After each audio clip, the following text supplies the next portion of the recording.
Assalamualaikum warahmatullahi wabarakatuh. Selamat pagi, siang, dan malam. Perkenalkan, nama saya Rafael Kusnayuda Asmara. Saya dari Teknik Elektro dengan NIM 2319102010. Di sini saya akan memberikan tutorial mengenai dua software dan dua hardware. Tujuan saya dalam membuat video ini adalah sebagai penugasan mata kuliah Teknologi Informasi. Mari kita masuk ke software yang pertama. Software pertama yang akan saya gunakan adalah Electronic Workbench. Electronic Workbench sendiri memiliki definisi sebagai perangkat lunak yang digunakan dalam bidang elektronik untuk merancang, menguji, dan mensimulasikan rangkaian elektronik. Ini juga dikenal sebagai Electronic Workbench (EWB) atau Electronic Circuit Design Software. Perangkat lunak ini memberikan lingkungan virtual yang memungkinkan insinyur dan perancang elektronik untuk melakukan berbagai tugas terkait dengan desain dan analisis rangkaian elektronik. Berikut akan saya contohkan langkah-langkah penggunaan EWB sebagai alat proses memodulasikan sinyal amplitude modulation. Pertama-tama, kita akan membuat rangkaiannya terlebih dahulu. Dalam membuat rangkaian modulation AM atau amplitude modulation, kita membutuhkan 5 ground. Kita letakkan dulu groundnya.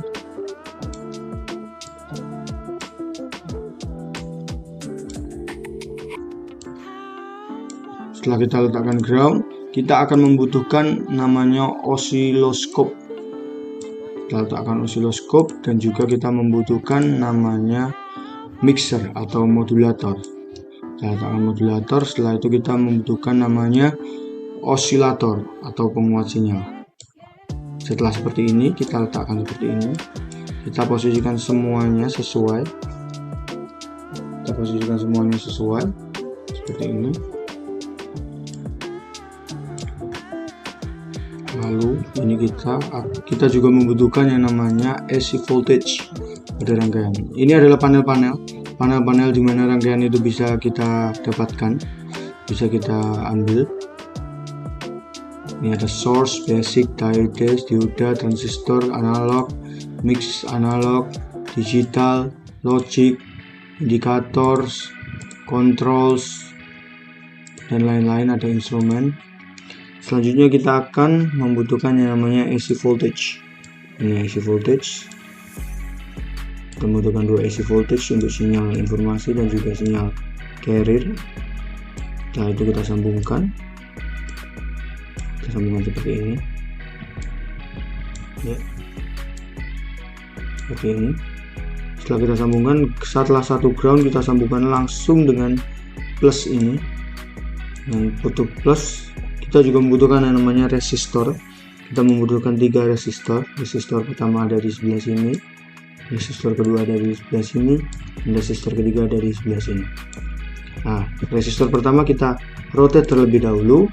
Tak lupa kita juga membutuhkan namanya baterai.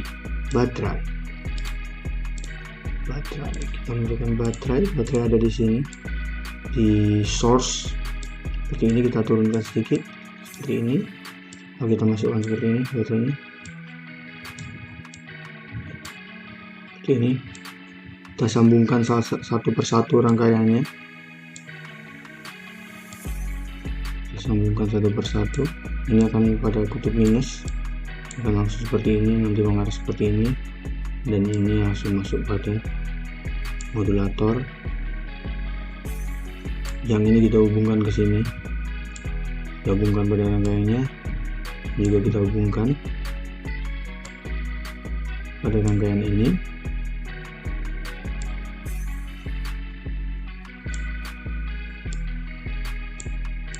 Nah, setelah itu kita juga hubungkan ini pada setelah keluar dari osilator, kita hubungkan di sini. Ya, setelah ini rangkaian ini sudah siap, semua rangkaiannya sudah siap. Kita sekarang ganti dulu amplitudo, ganti dulu tegangannya. Kita ganti dulu amplitudo dari sinyal informasi. Kita akan gunakan 1,3 1.3 untuk voltage-nya, dan untuk frekuensinya kita akan gunakan 5 kHz. 5 kHz seperti ini. Setelah sudah mengatur yang itu, kita akan gunakan semua 10 untuk baterai 10 volt, untuk tekanan pada resistor juga 10 k ohm, dan juga seluruhnya memakai 10 k ohm seperti ini. Ya, setelah itu kita juga mengganti yang sinyal carrier. Untuk sinyal carrier saya akan pakai 3.3 dan frekuensi sebesar 60 kHz. Setelah semua rangkaiannya sudah selesai dan siap digunakan, oh sebentar, ini bagian channel A kita sambungkan pada sini. Kita naikkan dulu osiloskopnya maksud saya. Ini ya, seperti inilah rangkaiannya sudah jadi. Channel B digunakan untuk melihat sinyal modulasi, sinyal modulasi dan juga sinyal carrier. Sementara channel A hanya digunakan untuk sinyal informasi. Seperti itu. Kita akan langsung lihat hasil dari gelombang sinyal ini pada osiloskop. Osiloskop adalah fungsinya untuk melihat hasil dari gelombang sinyal, rangkaian gelombang sinyal ini. Kita klik pada osiloskop. Setelah itu kita expand seperti ini. Nah, setelah kita sudah masuk pada osiloskop, kita akan coba run. Kita run sinyalnya. Kenapa kok tidak keluar? Karena yang pertama ini belum diatur pada tegangan AC. Setelah itu kita juga perlu mengatur time per base-nya dulu. Time per div-nya kita atur dulu. Kita akan gunakan 0,5.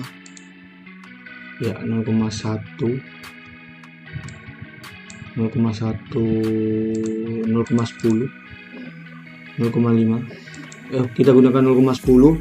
Dan di channel B ini, karena ini menggunakan modulasi, ini menghasilkan sinyal modulasi AM, kita akan menggunakan 50 volt agar bisa melihat sinyalnya. Sebenarnya time base dan volt per div ini tidak terlalu berpengaruh pada hasil sinyal. Ini hanya berpengaruh pada penghitungan sinyal atau penganalisaan sinyal. Dan fungsi dari amplitudo itu sendiri adalah semakin tinggi amplitudo akan semakin tinggi pula gelombang yang dihasilkan, mengikuti dari amplitudonya, sementara frekuensi akan mengikuti kerapatannya. Seperti itu. Jadi kita bisa analisis di sini. Jika kita off-kan bagian dari sinyal modulasi, maka yang terlihat hanya akan ada sinyal informasi. Ini juga kita bisa atur agar mempermudah kita seperti ini. Kita hanya bisa melihat sinyal informasi, dan sebaliknya jika sinyal informasi kita off-kan dan sinyal modulasi kita nyalakan, kita bisa lihat sinyal modulasi. Seperti itu. Bisa kita atur untuk mempermudah kita. Tidak hanya itu, kita juga bisa melihat sinyal carrier. Gimana caranya? Pertama kita putuskan ini, kita delete dulu propertinya, kita delete. Setelah kita delete, kita tarik dari osiloskop menuju ke source-nya langsung tanpa melewati modulator. Nah, kita akan coba lihat. Kita run. Nah, terlihat sinyalnya. Kita kembalikan pada 5 volt per div. Nah, ini terlihat, dan time per div-nya kita kasih ke 0,1. Ini adalah sinyal carrier. Kita bisa lihat ini ada sinyal carrier. Sinyal carrier ada di sini. Sinyal carrier. Ini sinyal carrier, dan jika saya matikan sinyal carrier, saya nyalakan sinyal informasi. Ini adalah sinyal informasi. Seperti itu. Ya.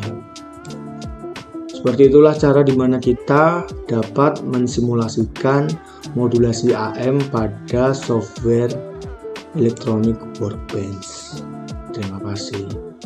Selanjutnya, pada software yang kedua, saya akan mensimulasikan software Cedar Logic Simulator Software ini biasanya digunakan untuk menunjukkan gerbang logika atau membuat rangkaian-rangkaian gerbang logika. Saya contohkan sebagai berikut. Di panel sebelah sini, sebelah kiri, terdapat banyak sekali gerbang-gerbang logika. Seperti ini ada AND, ada OR, ada XOR, ada XNOR, ada NAND. Banyak sekali kumpulan-kumpulan gerbang logika. Di sini juga ada invert and connect, ada invert and connection-nya. Ada juga output and input. Ada juga decoration, MUX and decoder, add, compare, flip-flop, register, RAM, ROM, chips. Di sini terdapat banyak sekali hal yang disediakan oleh Cedar Logic Simulator. Tapi pada kali ini saya hanya akan memberikan tutorial bagaimana cara membuat gerbang logika atau mengatas gerbang logika yang ada pada Cedar Logic Simulator. Pertama-tama akan saya contohkan dengan contoh yang sederhana. Contoh-contoh sederhana saja. Yang pertama, ini ada gerbang logika AND seperti ini. Lalu kita buat inputnya seperti ini, juga outputnya seperti ini. Kita tinggal sambungkan. Setelah semua selesai disambungkan, pada bagian ini kita bisa lihat bahwa ini adalah gerbang logic dari AND. Dan pada tabel kebenarannya kita bisa lihat bahwa jika A sama dengan 0 dan B sama dengan 0, maka hasil yang keluar adalah 0. Tetapi jika jika B sama dengan 0 dan A sama dengan 0, maka hasil yang keluar adalah 0. Tapi jika B sama dengan 0 dan A sama dengan 1, maka hasil yang akan keluar pun akan menjadi 0. Dan berikutnya, jika B sama dengan 1 dan A sama dengan 0, maka hasil yang akan keluar juga 0. Tetapi jika B sama dengan 1 dan A sama dengan 1, maka hasil yang akan keluar adalah 1. Jadi terbukti bahwa Cedar Logic Simulator ini bisa menunjukkan gerbang logika. Selanjutnya akan saya contohkan dengan gerbang logika berikutnya. Saya akan contohkan dengan gerbang logika out dan juga gerbang logika NAND. Mana NAND? Ini dia. Sama, kita juga akan gunakan input outputnya seperti ini.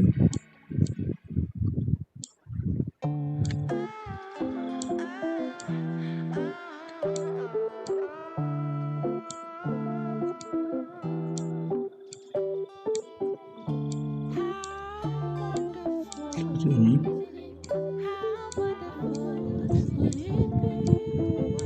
Oke.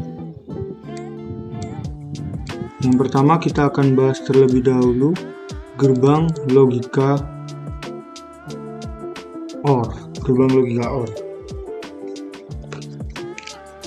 Jika gerbang logika OR, jika B pada tabel kebenarannya, jika B adalah 0 dan A adalah 0, maka hasilnya adalah 0. Tidak keluar. Namun, jika B adalah 1 dan A adalah 0, maka hasil yang keluar adalah 1. Dan jika B adalah 0 dan A adalah 1, maka hasil yang keluar adalah 1. Dan yang terakhir, jika B adalah 1 dan A adalah 1, maka hasil yang keluar akan menjadi 1. Tetap 1. Selanjutnya, saya akan mencoba tabel kebenaran pada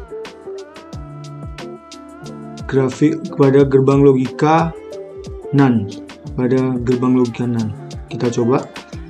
Jika B sama dengan 0 dan A sama dengan 0, maka output yang dihasilkan, output keluarannya adalah 1.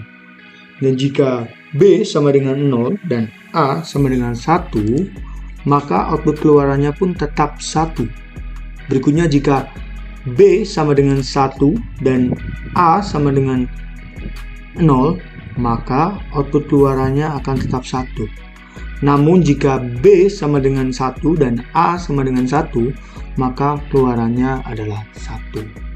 Jadi itulah fungsi dan kegunaan dari Cedar Logic dan tutorial cara penggunaan Cedar Logic untuk membuat rangkaian logika dari AND, rangkaian logika dari OR, dan juga rangkaian logika dari NAND. Terima kasih. Tutorial hardware kali ini saya menggunakan 4 hardware. Ada trainer kit, salah satunya ini ada trainer kit modulasi frekuensi modulasi FM, dan juga pada trainer kit ini ada beberapa cara pengaplikasiannya. Yang pertama, kita harus memasukkan sesuai dengan bagaimana atau sesuai dengan lubang-lubang yang sudah ada atau sesuai dengan output input yang sudah disediakan seperti ini. Setelah kita rangkai seperti ini, nanti kita masukkan pada power supply, karena kita juga membutuhkan power supply untuk mengaktifkan supply powernya. Power supply ini sendiri ada voltage dan juga volume dan juga current ya, kita bisa atur-atur, kita bisa ubah-ubah ini untuk meningkatkan dan mengurangi supply power yang ada seperti ini. Kita bisa ubah, kita naikkan, kita turunkan. Selanjutnya, setelah kita pada power supply yang sudah itu kegunaannya, kita juga ada osiloskop digital. Osiloskop digital ini untuk melihat sinyal, untuk melihat gelombang sinyal, bagaimana gelombang sinyal yang dihasilkan. Dalam osiloskop digital ini begini penggunaannya. Kita bisa menurunkan dan menaikkan gelombang sinyal. Kita bisa melihat bagaimana gelombang sinyal diubah-ubah di sini. Dan kelebihan dari osiloskop digital ini adalah kita bisa men-stop sinyal. Sinyalnya ini bisa kita stop, bisa kita perbesar, kita perkecil, kita bisa hitung dan lihat sinyal dengan baik. Kemudian ada yang namanya function atau function generator. Function generator ini fungsinya untuk mengukur amplitudo, mengukur fasa, mengukur duty cycle yang diperlukan pada sinyal yang nantinya akan digunakan pada sinyal seperti ini. Kita bisa ubah-ubah dengan panel yang ada. Kita bisa klik F1, F2, F3, F4 dan F5. Kita bisa klik-klik seperti itu. Setelah itu kita juga ada yang namanya osiloskop analog. Osiloskop analog ini bedanya, kalau osiloskop digital sinyalnya bisa di stop, sementara osiloskop analog sinyalnya tidak bisa di stop. Sinyal akan terus berjalan. Seperti ini bisa kita lihat. Di osiloskop analog kita juga bisa mengatur bagaimana pergerakan sinyal, bagaimana pergerakan sinyal. Kita juga bisa mengatur bagaimana letak sinyal, atas bawah sinyal kita bisa atur. Kita juga bisa perbesar dan perkecil sinyal. Sebenarnya sama saja, osiloskop digital dan osiloskop analog itu sama saja. Dua-duanya sama untuk melihat hasil sinyal. Tetapi perbedaan yang mendasar adalah pada osiloskop digital kita bisa men-stop sinyal, sementara pada osiloskop analog kita tidak bisa men-stop gelombang sinyal. Gelombang sinyal akan terus dan terus berjalan. Seperti itu.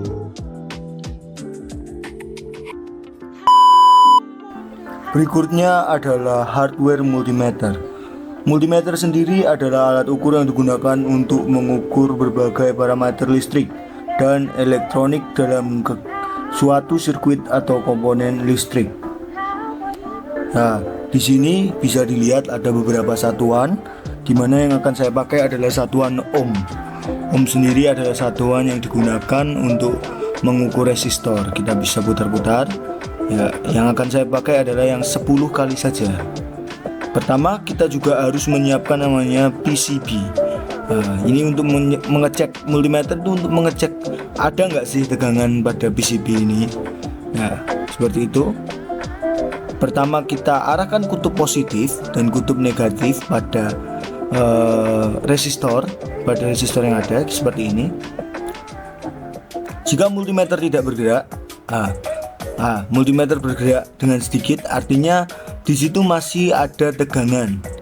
Pada PCB tersebut, pada resistor tersebut ada tegangan, namun sangat lemah. Ini dia. Pada resistor ini terdapat tegangan yang begitu kuat, artinya tegangannya normal pada resistor bagian ini. Seperti itu. Jadi seperti itulah cara penggunaan multimeter.